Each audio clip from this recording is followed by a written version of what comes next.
Hello everyone. Today my informative speech is going to be about hyperbaric oxygen therapy, which many may not have heard of, but what it is the use of oxygen at pressures greater than 1 atmosphere.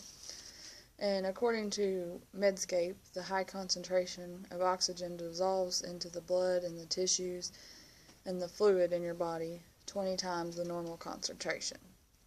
And this hyperoxia, or a lot of oxygen, helps form new capillary beds, and which is essential for tissue repair. So we'll go on to what it is indicated for, and well, first what it does, you lie in a chamber.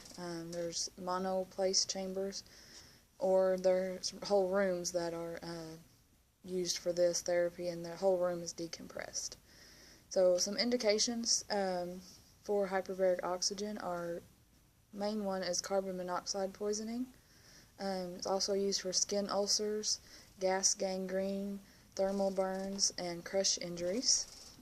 So the patient lies in this sealed chamber for about 10 to 15 minutes for the decompression to start, and they're not allowed to have hairspray or nail polish or perfume.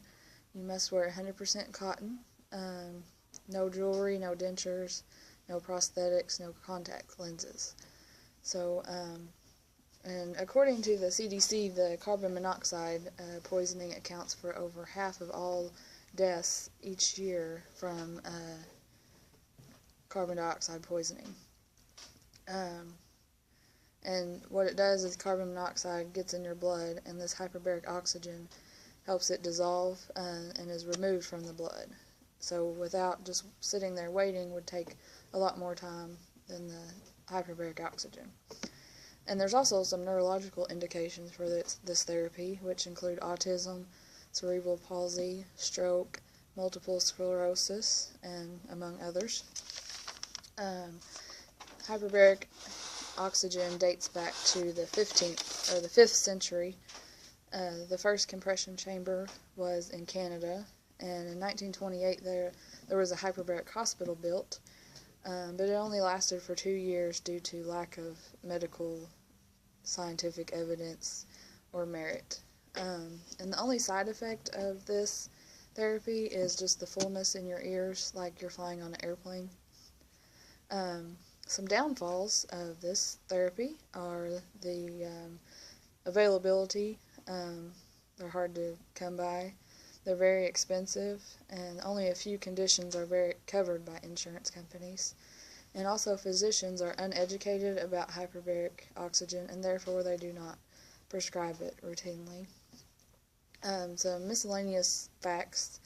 According to an article called Rocky's Final Round, Sylvester Stallone actually used hyperbaric oxygen therapy during his filming of Rocky Balboa to speed the time up of his injuries.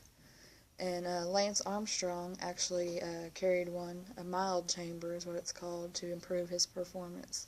And this is a picture of what you would see, it's called the mild chamber, and you can take it with you. It's like an airbed, and you just plug it up and it fills up, and you lay inside and do your treatment, and you're done. And the use of these has become more popular as the years go by because the price has gone down significantly.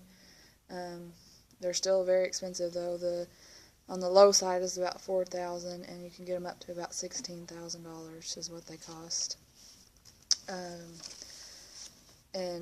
one more interesting fact is in South Africa in 2004, a retired surgeon and his brother were making a homemade oxygen chamber in their backyard, and he was inside of it getting a treatment done, and it accidentally blew up, and of course he died. Another part I'd like to conclude on is about its treatment for autism, and I had read some studies of how it actually helped a few, well, I don't know a few, but some children suffering from autism, and they had done their treatments, and you do several a week or once a week, or there's different schedules for depending on what you're treating, but it actually helps their disabilities with autism, and I'm hoping as the years go by that maybe there will be some more studies and it'll become more popular and more affordable for families to use, and you can use it in your own home, so that's a great advantage. And I think that's it, and I thank you very much.